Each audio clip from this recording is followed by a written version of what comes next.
여러분 안녕하세요, 수능 미슐랭입니다. 이번 영상은 여러분께 처음 선보이는 새로운 컨텐츠인데, 제가 이전까지는 강사 X 수슐랭이라고 해서 강사분과 제가 나와서 수능에 대해서 이야기하는 이런 컨텐츠를 만들었었는데, 생각을 해보니까 그 강사분을 가장 잘 활용해서 이용하기 위해서는 그 강사분을 듣고 수능에서 고득점을 한 그런 학생분들을 만나보는 게 가장 여러분께 좀 좋은 공법을 전달할 거라 생각을 해서, 이제는 강사 X, 수강생 X, 수슐랭이라는 컨텐츠로 새로 리뉴얼을 하게 됐습니다.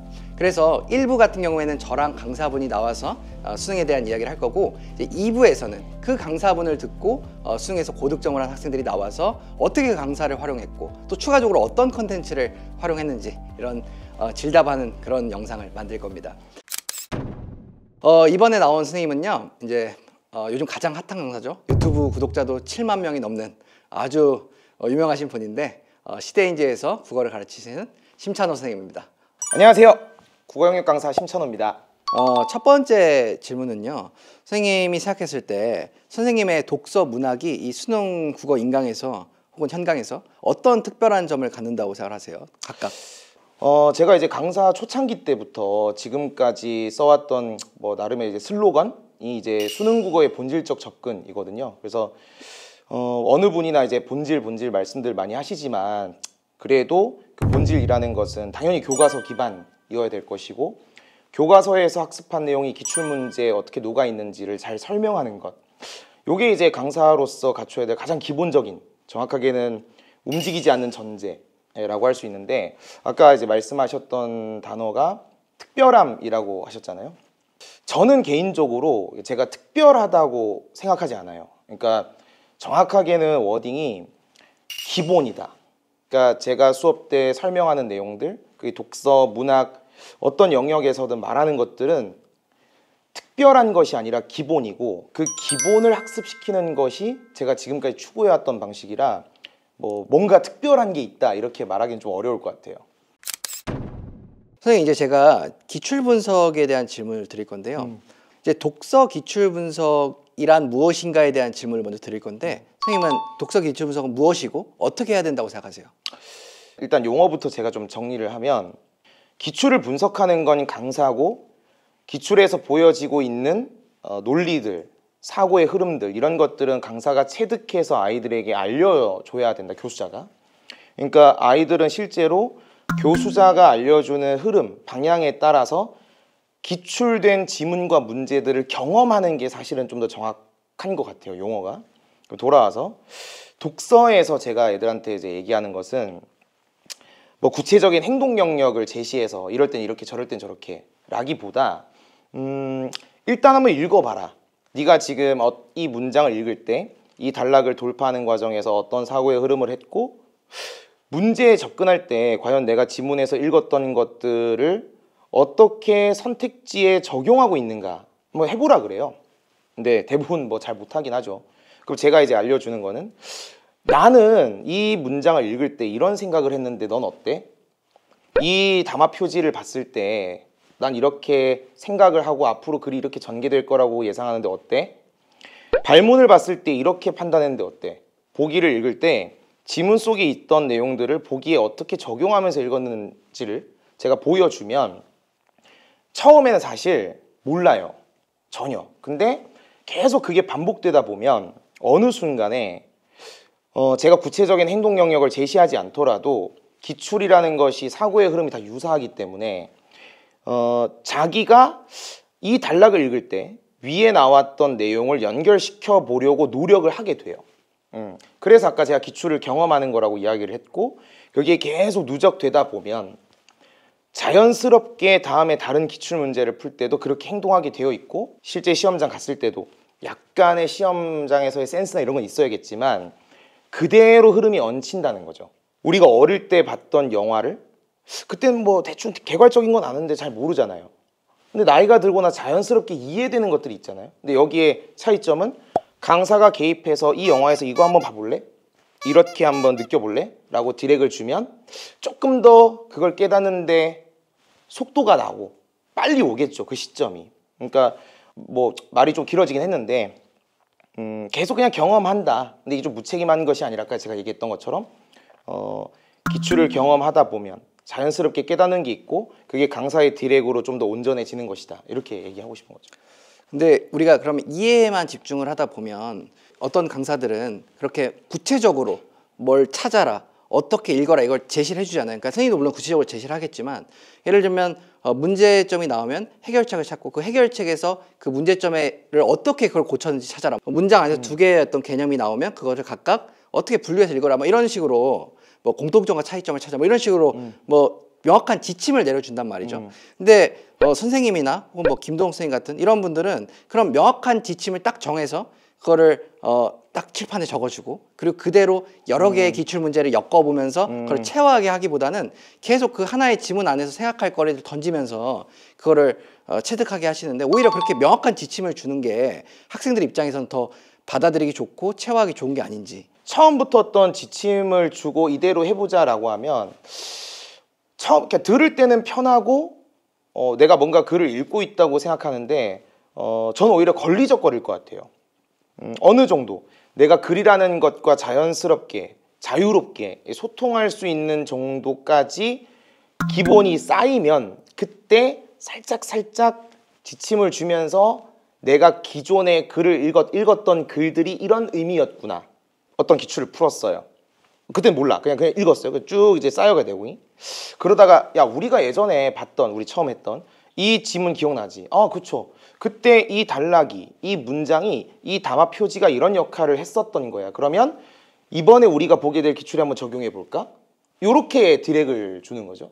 그게 자연스러울 것 같아요. 저는 그랬어요. 그러니까 선생님께서는 그렇게 처음부터 지침을 정해주고 그리고 그것들을 여러 기출문제를 엮어서 보는 것보다는 그냥 본인이 읽어왔던 습관들대로 읽다가 어느 순간씩 툭툭툭 던지면서 내가 깨닫고 그럼 이전 기출을 다시 돌아가서 봤을 때 또 다르게 해보는 이런 식의 학습이 더 자연스럽고 좋다라는 말씀이시네요. 그리고 기출을 그냥 끝내지 않을 거예요. 수능 때까지 계속 반복할 거고 실제 저 같은 경우 기출만 하니까 몇 년도 몇 월 달에 어떤 기출 나왔다 이걸 기억하는 게 아니라 몇 년도 몇 월인지 모르겠는데 내 머릿속에 그 자연스러운 사고의 흐름이 남아있는 거죠. 저는 그거를 계속 알려주고 되돌아보게 만들고 반복시키고 그러면 6월 평가원을 제일 먼저 보게 되잖아요. 엉망진창이죠. 할 수 있는 게 없어. 근데 해설 강의를 들으면서 다시 깨닫게 되는 거지. 앞에 내가 봤던 기출들이 이런 거였구나. 이번 6월 모의평가에서 만났던 이 내용이 이거였구나. 그러면 9월 평가원을 치기 전까지 소위 이제 여름방학 기간이라고 이야기하는 그 기간 동안 기존의 기출들을 다시 보면서 그 사고를 재정립하는 거예요. 그때 제가 그 얘기를 하는 거죠. 사실 이게 이랬어. 그게 무슨 뭐 연구 없다 뭐 이런 개념이 아니라 그때 이게 이랬어 라고 짚어주면 더 촉매 역할을 하게 되고 아이들이 기출 분석을 내가 한 건 아니었지만 기출을 경험하기만 했지만 기출 문제가 좀 더 과거에 비해서 좀 더 가까이 다가왔다고 느끼게 되는 것 같더라고요. 9월 이후에는. 그러니까 선생님의 그 말씀을 들어보면 선생님은 되게 어떻게 보면 게임으로 치면 육성하는 게임 예, 같아요. 맞아요. 그러니까 무슨 말이냐면 마치 뭐 메이플 스토리가나 아니면 뭐 어떤 게 있을까요? 뭐 요즘 육성하는 게임 뭐 저는 뭐 있나? 요즘 바람의 나라 바람의 그렇죠. 이런 것처럼 레벨이 1부터 시작해서 누구는 또 50부터 시작할 수도 있고 누구는 뭐 레벨이 100부터 시작할 수 있겠죠. 근데 어쨌든 자기 수준에서 시작을 해서 선생님이 차근차근 던져주는 걸 받아먹고 레벨이 올라서 나중에 돌이켜놓고 보니까 내가 이것도 할 수 있게 됐네? 내가 이제 이런 것도 보게 되네? 이런 게 선생님의 그런 기출 분석의 독해법이라고 한다면 다른 강사분들은 약간 FPS 같은 거죠. 총게임이요? 총게임. 그래서 그래요? 미리 다 뭐 수류탄도 받고 총도 받고 뭐 그렇게 다 이미 갖춰놓고 그 상태로 게임을 하는 거죠. 계속 부딪히면서. 약간 요런 차이인 것 같아요. 한마디로 선생님은 육성을 한다는 느낌이 드네요. 사실은 육성이 좀 더 매력적이긴 해요. 왜냐하면 그래야 좀 재밌지 않을까요? 그렇죠. 사실은 레벨이 올라야 새로운 던전을 가고. 사실 그러니까. 그게 제일 문제죠. 왜냐하면 그런 FPS 같이 국어 공부를 했을 때는 내가 그런 능력이 떨어져요. 내가 어떤 그런 총게임에 소질이 없어. 그러면 그냥 계속 죽는 거잖아요. 그렇죠. 근데 육성을 하면 어쨌든 지금 레벨이 낮더라도 어쨌든 끝은 수능까지 레벨을 최대한 올릴 수 있는 데 올릴 여지라도 있으니까 그게 선생님의 그런 교수법의 매력이 아닌가 생각이 드네요. 네, 그리고 두 번째로 이제 평가원에서 이제 글읽기를 이렇게 해라라고 하는 것 중에 하나가 또 제재별 읽기를 또 요구를 하잖아요. 근데 선생님은 물론 이제 기테마라는 곳에서 제재별 읽기를 가르치긴 하지만 그 제재라는 게 선생님이 자의적으로 어떤 뽑으신 제재지 뭐 인문, 사회, 경제, 법 뭐 이런 게 아니잖아요. 그래서 선생님은 그렇게 제재별 읽기를 가르치시지 않는 이유가 있는지 궁금합니다. 일단은 이제 보시는 분들이 모르실 수 있으니까 이제 수능 국어가 현재 시점 기준으로 나오고 있는 제재는 이제 독서 이론은 제외하고 인문, 사회, 그다음에 과학 기술이 융합돼서 나옵니다. 요새는 그 세 개인데 제재별 읽기를 하는데 저도 뭐 경제, 법 이런 거는 좀 모아서 하긴 하는데 제가 기본적으로 가지고 있는 입장은 평가원에서 얘기하고 있는 것대로 일관된 글 읽기, 일관된 사고의 흐름을 가지고 다양한 제재들을 뚫어낼 수 있는가인 것이지 제재별로 어떤 읽기가 따로 있다. 예를 들면 과거에 뭐 제가 수험생 때 그런 얘기 있었는데 뭐 기술 제재니까 과정이 중요해. 근데 기술 제재만 과정이 중요한 건 아니잖아요. 그리고 만약에 글이라는 것은 물론 교과서에 나와 있는 글쓰기 원리에 따라서 쓰여질 거고 하지만 되게 유동적으로 움직일 수 있는 게 글이란 말입니다. 근데 제재별로 어떤 이런 독해 방식이라는 어떤 프레임 그런 거에 맞춰가지고 글을 읽는 것이 과연 학생의 독해력을 올리는 것에 그닥 도움이 되는가? 두 번째, 제가 이제 테마별로 아까 말씀하신 저희 교재가 기테마, 기출의 테마라는 교재인데 제가 기출 문제를 분석하면서 명시적으로 드러나 있는 인문사회 과학기술 이런 거 말고 제재, 그러니까 인문사회 과학기술을 좀 뛰어넘어서 그 밑에 흐르고 있는 흐름들이 있어요. 그거를 위로 이렇게 올려서 이 안에서 다양한 제재를 경험한다. 근데 실제 그렇게 학습을 시키고 해보니까 어떤 뭐 인문사회라고 해서 막 그 인문사회 제재에 국한되는 학습을 하게 된다든지 내지는 나는 이공계 성향이 강해서 인문지문은 못해. 난 문과의 성향이 강해서 과학기술은 못해. 이런 이야기는 안 나오게 되더라고요. 그런 식으로 학습을 시켜보니까. 그럼 선생님이 말하는 그 제재는 어떻게 대략적으로 분류돼? 조금만 소개해 줄 수 있을까요? 뭐 잠깐 말씀드리면 물론 저도 경제법 있는데 예를 들면 이런 거예요. 저희 이제 기테마의 첫 번째 테마는 중세의 세계관에서 근대의 세계관으로의 이행. 왜 테마를 그렇게 잡았냐면 지금 이제 15개정 교육과정이 요구하고 있는 게 있어요. 예를 들어 이번 25학년도 수능에서도 보면 풀어보신 분들은 아시겠지만 인문제재에서 개화 아시죠? 우리 역사에서 개화라는 개념이 과거 위정척사 운동을 했던 사람들의 인식에서 한참 뒤에 뭐 갑신정변, 갑오개혁을 거쳐가는 그 근대로 가는 그 과정에서 그 개념이 어떻게 달라지는가? 그게 세계관이 이동하는 거거든요. 지금 교과서에서는 한국사 필수 세대다 보니까 단순히 역사의 지식을 물어보는 그거를 국어에서 단순히 배경 지식으로 활용하는 것이 아니라 시간의 흐름 속에서 사람들의 인식이 어떻게 달라져 가는가 이거를 되게 자세하게 다루고 있고 그거를 이렇게 올려서 그 주제 아래에서 이렇게 한번 바라보자. 그러면 아까도 말씀드렸듯 어떤 제재가 나오든 일관된 흐름과 일관된 흐름이 있으니까 자기가 그 사고를 되게 유연하게 거기에 맞춰서 할 수 있게 되는 거죠. 선생님이 말씀하시는 독서 기출 분석을 요약하면 이렇게 되겠네요.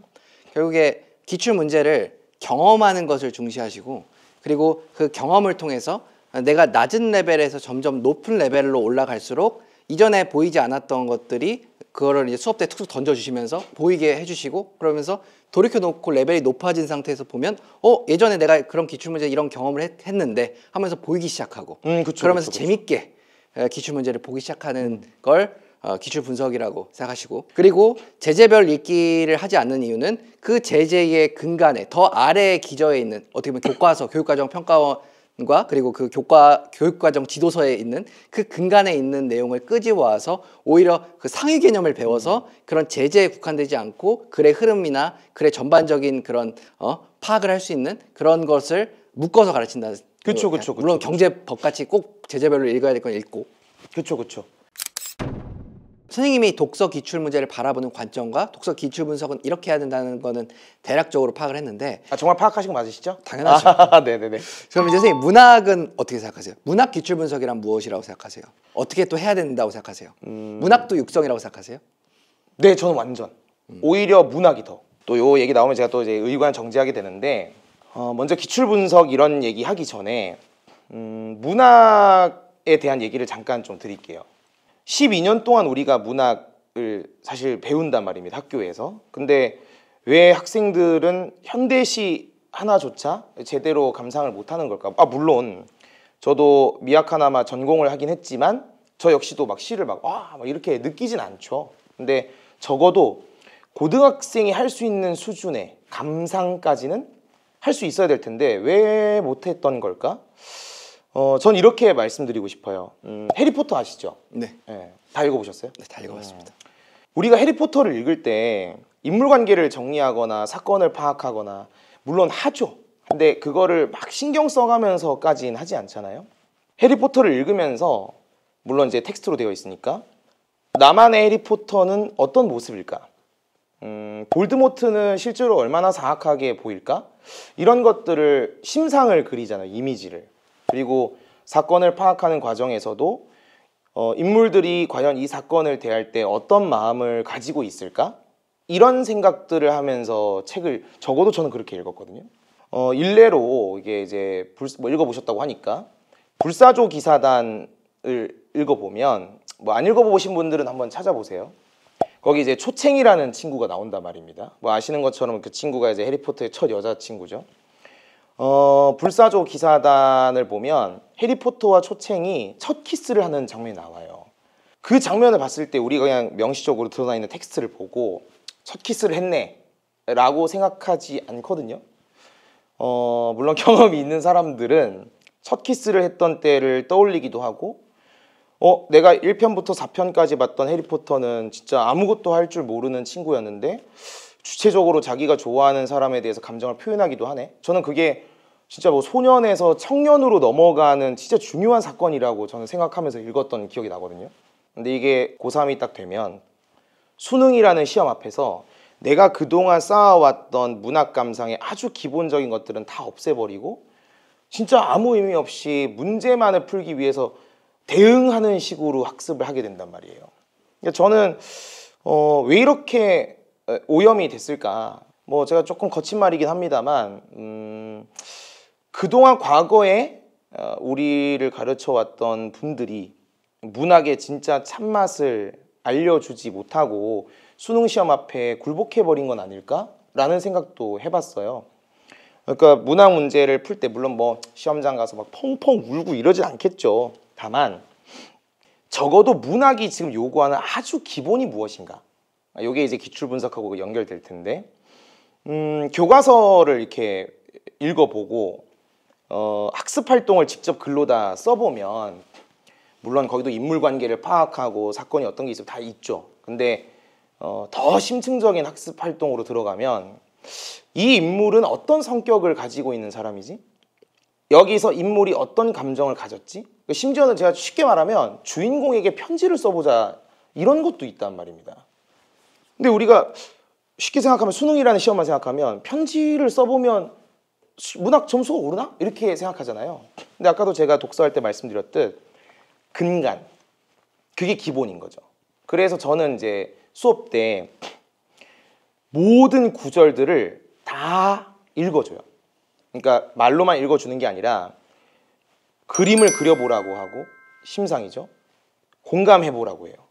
그럼 슬픔이라는 감정이 나왔어. 이제 거기 작품 속에서 네. 인물이 이제 사랑하는 연인과 이별을 했다. 물론 연애를 안 해본 학생들도 있지만 떠올려 보라고 해요. 그때 감정을. 제 감정도 솔직히 얘기를 하고 그러면 아이들이 떠올려 봐요. 또 이제 감성이 얼마나 예민한 세대겠어요, 걔들이. 그럼 떠올리면 자연스럽게 이 작품에서 말하는 주인공의 슬픔이 이런 거네? 공감하게 돼. 100%까지는 아니어도.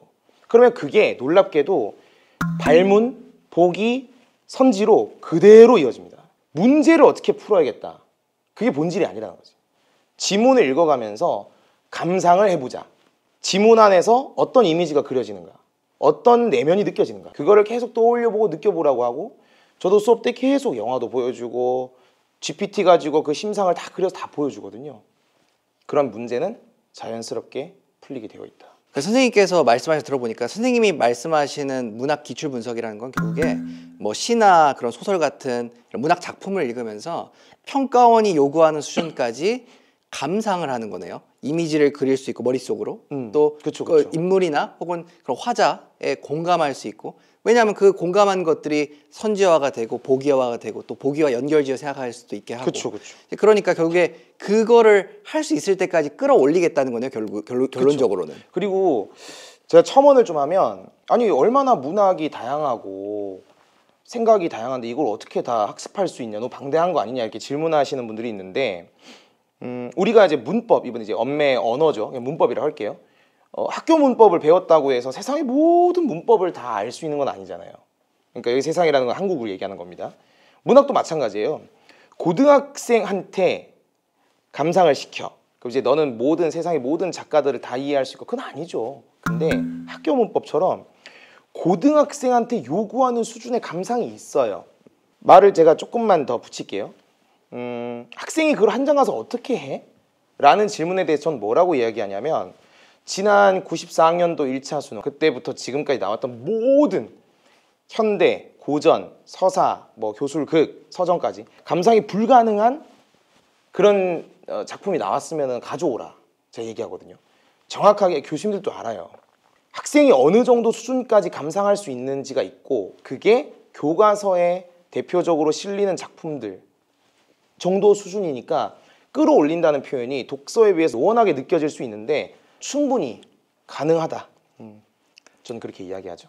그러면 이제 여기서 살짝 질문이 생기는 게, 어떤 분들은 오히려 그런 감상이 과하거나 혹은 그런 나중에 주관이 들어갔을 때 문학 문제를 풀 때 오히려 문제를 틀려버리지 않냐, 오히려 그 감상이 그냥 글자 그대로 어느 정도 리터럴리하게 문자 그대로 이렇게 이해하는 게, 이해해서 어떻게 보면 대응을 통해서 확실히 눈으로 보고 푸는 게 필요한데, 그걸 가지고 그렇게 자기의 어떤 주관적인, 물론 이제 선생님께서는 그게 학생이 해야 되는 수준의 감상이라고 얘기하시지만, 그걸 했다가 오히려 그 잘못된 감상이라서 틀리게 되는 게 아니야. 오히려 그렇게 되지 않게끔 그냥 철저하게 좀 무미건조하게 이렇게 대응과 글자를 서로 연결짓는 이런 식의 문학풀이가 더 합당한 거 아니냐라고 할 수도 있을 것 같은데, 여기는 어떻게 생각하세요?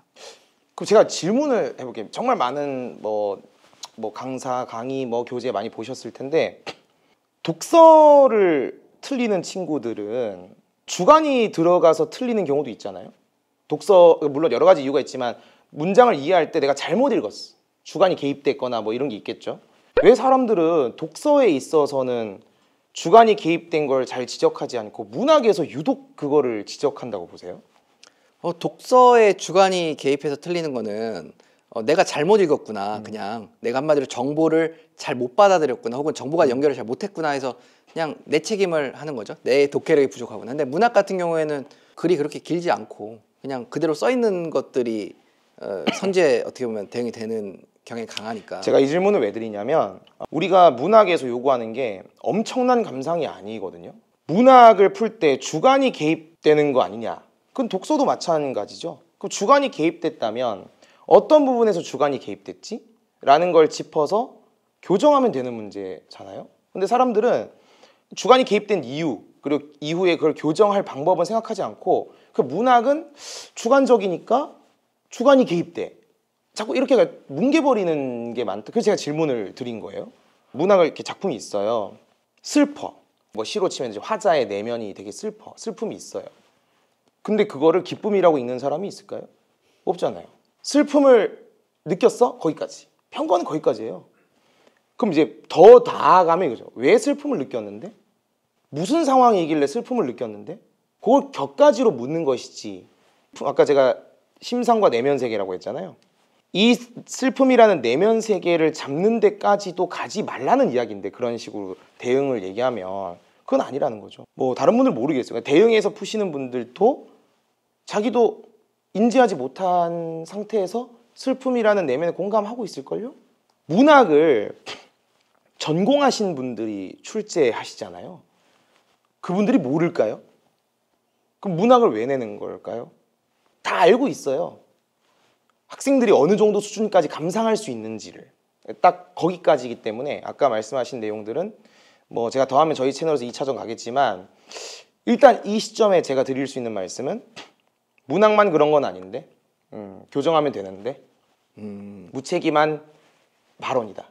그러니까 제가 이렇게 선생님의 문학 그런 감상법 혹은 기출을 어떻게 바라야 되는지를 들어보니까 독서랑 비슷하네요. 그냥 끌어올리겠다는 거. 어디까지 그렇죠. 학생들이 그러니까 수능에서 요구하는 그런 감상의 수준까지 그렇게 심상 그리고 내면서 공감하는 게 수능에서 요구하는 수준이 있으니 절대 없지 않으니 거기까지는 해야 되니까 끌어올리겠다라는 게 선생님의 말씀이고 육성입니다. 육성.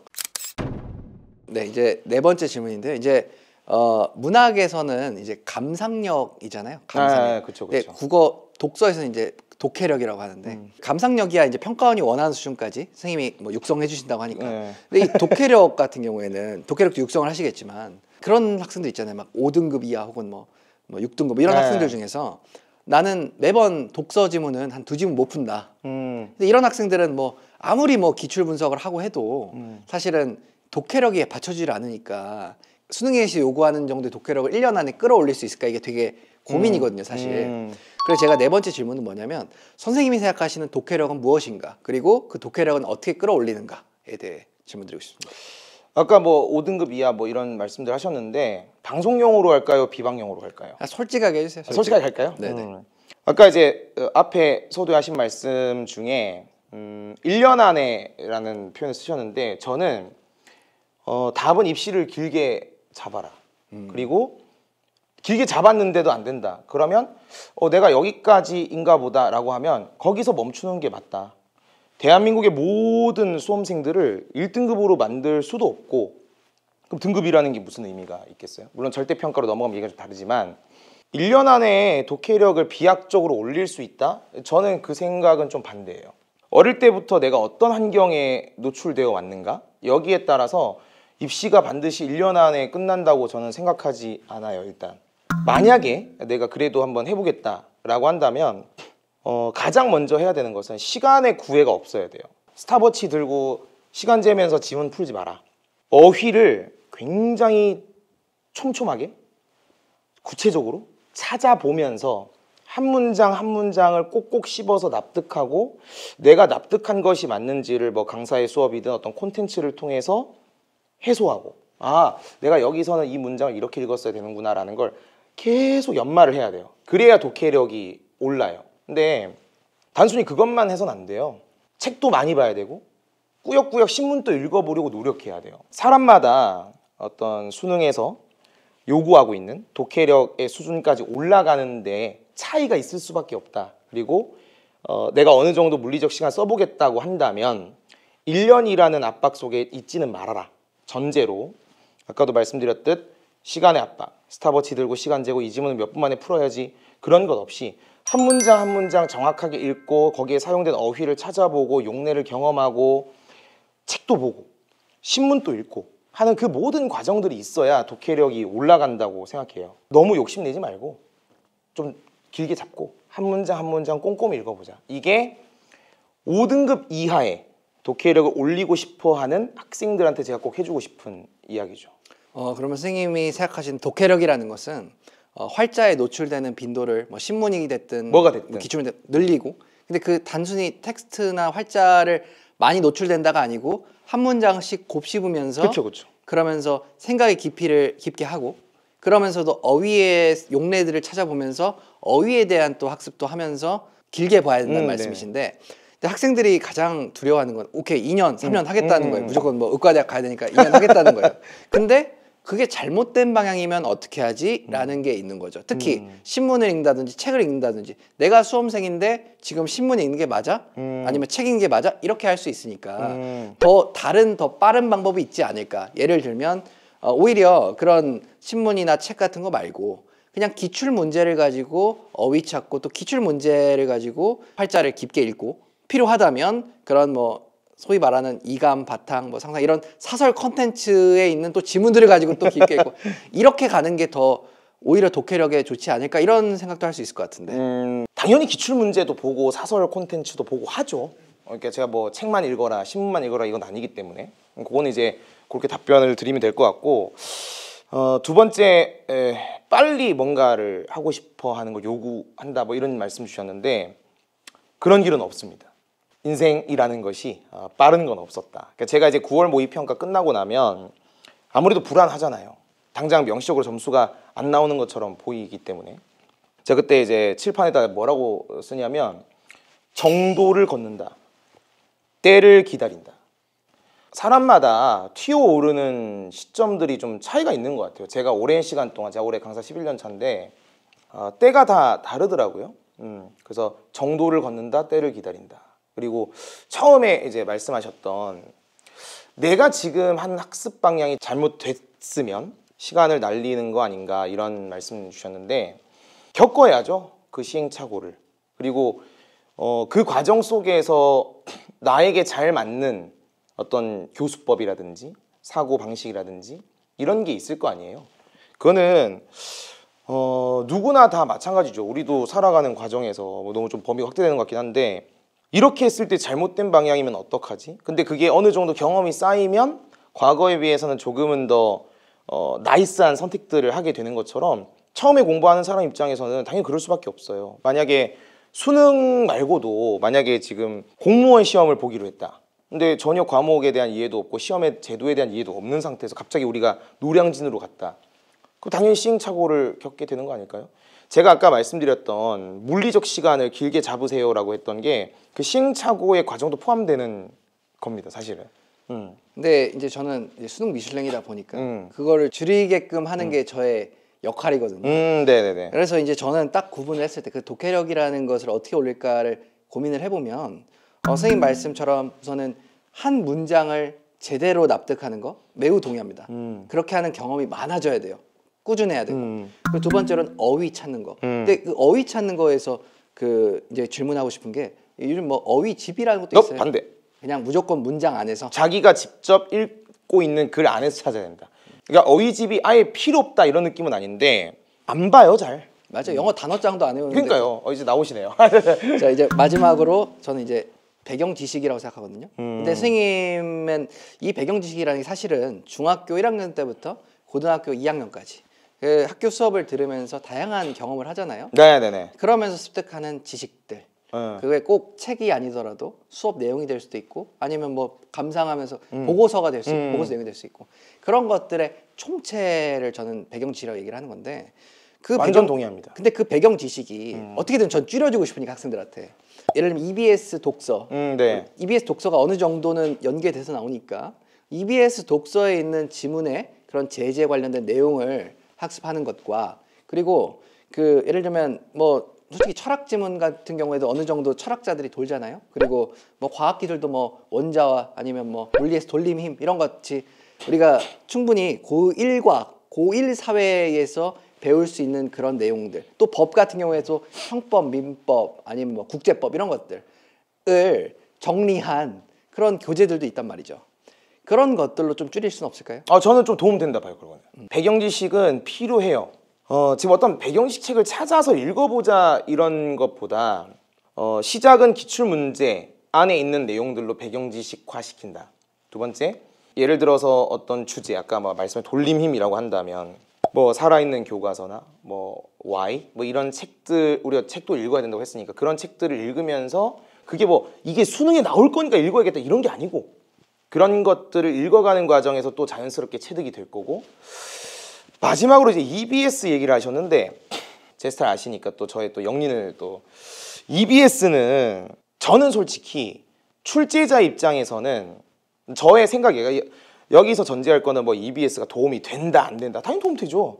그리고 EBS를 하라 마라 당연히 해야죠. 그러니까 촬영하고 있는 시점 기준 25학년도 6월 모의평가에 나왔던 공유결합 관련된 지문은 EBS에 있어요. 공유결합에 대한 게. 공유결합에 EBS에 있기 때문에 그거를 봤고 그래서 시험장 갔을 때 오 괜찮아. 근데 과연 그 EBS에 있는 거를 독해력이 낮은 학생이 다 보고 그거를 하나의 배경지식으로 만든다? 그 물리적 시간이 가능할까요? 길게 잡으면 그 다음에 또 새로운 EBS 교재가 나올 텐데 그러니까 제가 드리고 싶은 말씀은 결국에 결론이 이렇게 가잖아요. 그럼 너 왜 봤는데 EBS를? 거기 공유결합을 봤다고 해서 바로 시험장 가서 그 6월 모의평가의 지문에 정답을 찍는 건 아니란 말이에요. 두 번째, EBS를 안 보면 못 푸냐? 전혀. 저는 공유결합 뭔지 모르는데요. 세 번째, EBS를 배경지식화시키는 어떤 수단으로 쓰기에는 분량이 너무 많다.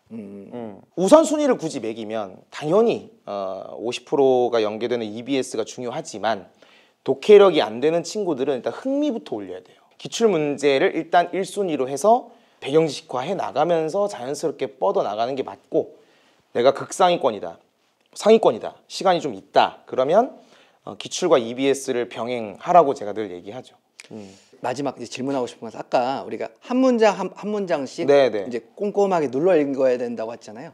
근데 여기서 질문이 있는데 사실 2학년도의 그 고난도 독서 지문들, 해결 지문 네네네. 이런 거를 5등급 이하학생들이 눌러 읽는다 한 문장씩 쉽지가 않잖아요. 쉽지 않죠. 자, 그래서 그 한 문장씩 눌러 읽는 텍스트도 사실은 이게 과거 08에서 한 1, 6학년도까지의 기출 지문이 상대적으로 눌러 읽기에 좀 좋지 않나. 한마디로 쉬운 지문들, 옛날에 막 1컷 98, 90 네. 그때 지문이 좀 더 쉽고, 또 17학년도 이후 기출 문제는 상당히 좀 그쵸. 어려운 지문들이 꽤 있는데 한 문장 한 문장씩 곱씹어 읽는 것도 좀 나눠서 좀 분류해서 읽어야 되는 거 아닌가요? 저는 좀 동의하는 편이고, 5등급 학생이 해겔의 변증법 지문을 읽는 건 되게 힘들죠. 미학에 관한 얘기였는데 5등급 학생, 제가 뭐 그냥 편하게 5등급 하겠습니다. 이게 또 뭐 5등급을 무시하냐 이러지 마시고, 5등급 학생이 해겔의 변증법 지문을 꾹꾹 눌러 읽으려고 시도한 것 자체부터 잘못됐다고 저는 보는데요. 애초에 그 등급대 학생들에게 어떤 지문부터 접근을 해야 된다라고 지침을 누군가가 주는 게 필요하고, 그래서 당연히 처음은 강사나 교사의 도움이 필요할 수밖에 없어요. 왜냐하면 모르잖아요, 전혀.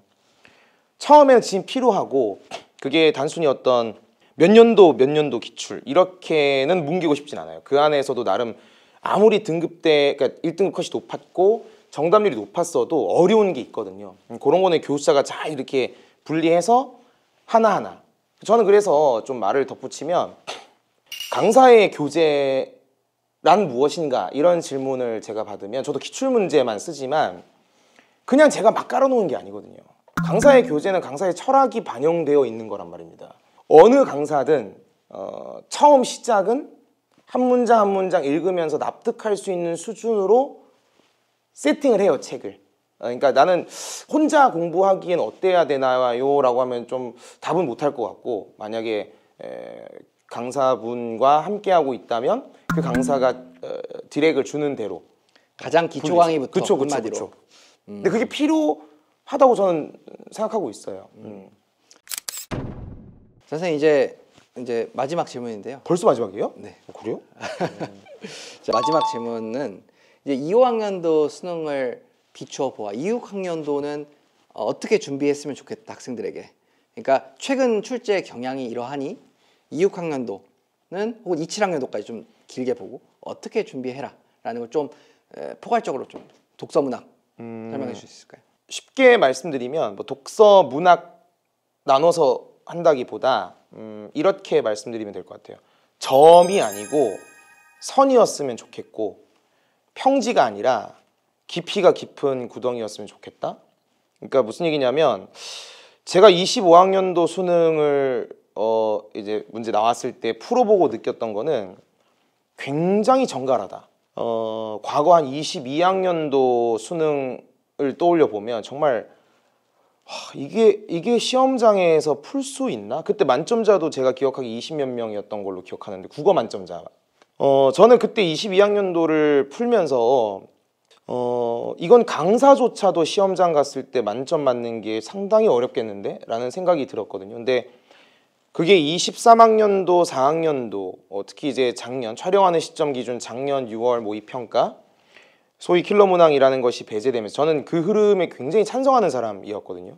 근데 그러면서 평가원 또 고민했겠죠.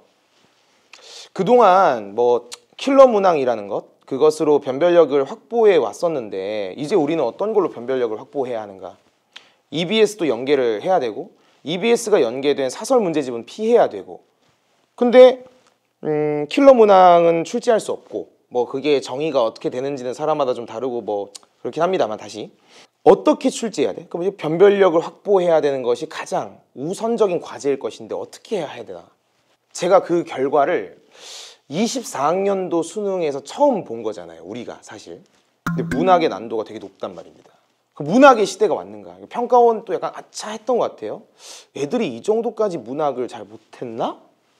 근데 올해 이제 25학년도 6월, 9월 수능을 거쳐오면서 어떤 걸 제가 확인했냐면 그들도 나름의 시행착오를 경험해 왔는데 지금 딱 25학년도 수능을 보니까 굉장히 깔끔하고 정갈해.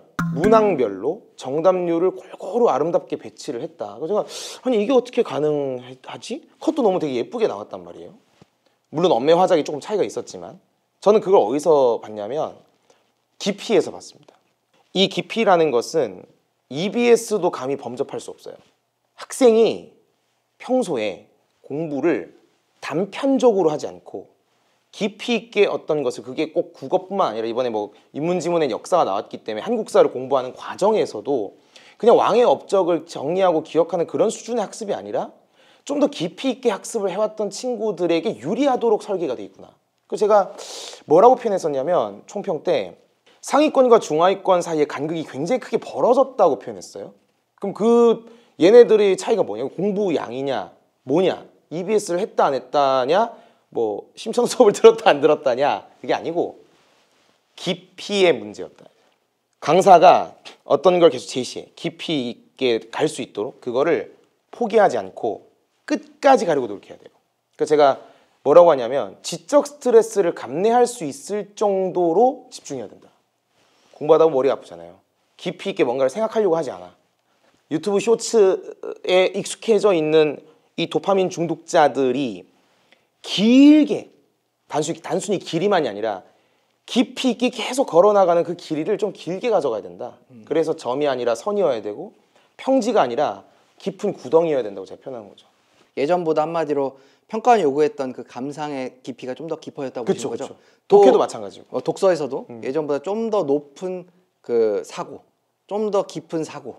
근데 여기서 이 깊이에 접근하기 위해서 우리가 절대 간과하지 말아야 되는 것은 기본입니다. 그 기본이 훼손되는 순간 깊이 따위는 없어요. 그럼 그 기본은 어디죠? 교과서와 기출문제다. 평가원 기출. 콘텐츠 시장이 너무 고도화되다 보니까 국어는 양이 아니라 질이다라는 것엔 모두가 동의하고 있지만 이 장사, 이속, 이윤 추구 이런 문제들 이게 이 시장에 들어오면서 이 정신이 굉장히 많이 훼손됐다고 저는 생각해요. 기본으로 돌아가라. 교과서가 지시하는 방향대로 차근차근 기출문제로 학습을 해나가. 그러면 기본은 한다. 그러면 깊이는 언제 생긴다?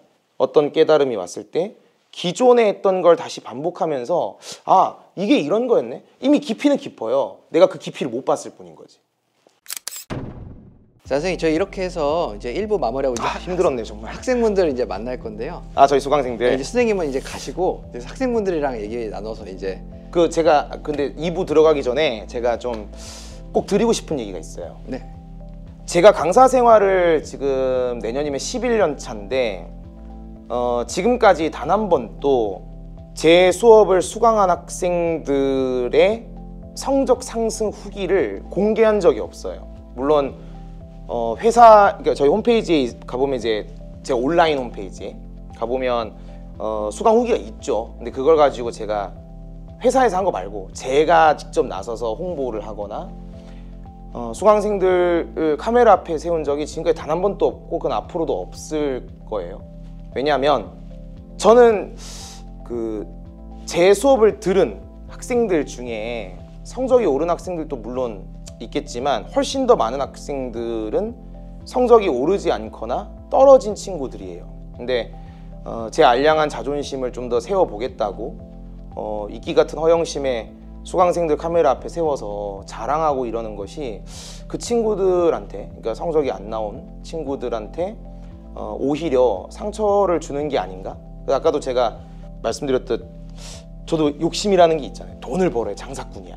다 해서 막 고객을 끌어모아야 돼. 근데 그 욕심 왜 없겠어요, 사람인데. 계속 이렇게 낮춰가면서 해왔단 말입니다. 근데 오늘 아마 유일할 겁니다. 제 강사 인생에. 저희 수강생들을 공개적으로 이렇게 혹시 촬영하실 분 계신가요? 해서 모집했고 굉장히 많은 친구들이 연락을 줬고 그 중에 몇몇 분들을 제가 모셨는데 저도 오늘 다 처음 본 친구들이에요. 이유는 심찬우가 이만큼 성적이 오른 친구들을 배출했어를 자랑하려는 게 아니고 그래도 우리 수업을 듣는 친구들 중에 혼자서 학습법, 심찬우 수업을 들으면서 내가 어떻게 공부를 하지? 이렇게 어깨너머로 학습법, 다른 친구들 학습법을 본다든가 또는 혼자서 그냥 끙끙 앓고 있는 친구들의 요청들이 사실 많았어요. 소개할 때는 저 뭐 어떻게 하실지는 진짜 뭐 모르겠지만 심찬우 수업을 듣고 성적이 올랐습니다 라고 시작은 하겠지만 저 앞으로 제 수업을 듣게 될 친구들이 어떻게 학습을 했으면 좋겠다 라는 것을 더 많이 보여주는 그런 2부가 되었으면 개인적으로 좋겠어요. 제가 2부를 기획한 의도는 선생님은 엄매 강의 안 하시잖아요. 그렇죠, 그렇죠. EBS 수업 안 하시잖아요. 그렇죠, 그렇죠.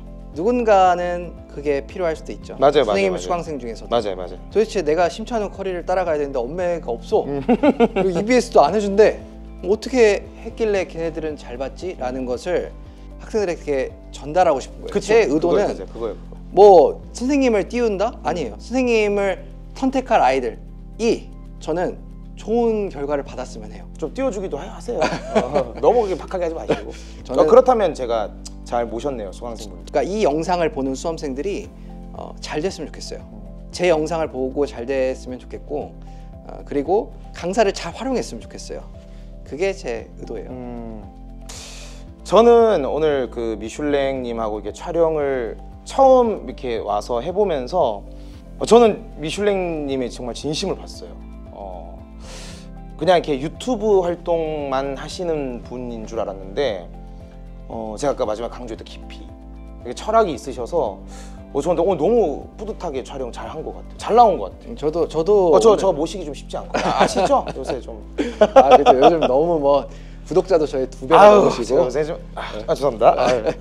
그래서 살쪘으니까. 그 2부 통해서 또 학생분들이 심찬우 강사를 어떻게 활용해야 되는지 잘 얻어갔으면 좋겠습니다. 선생님 오늘 이렇게 나와주셔서 감사합니다. 감사합니다.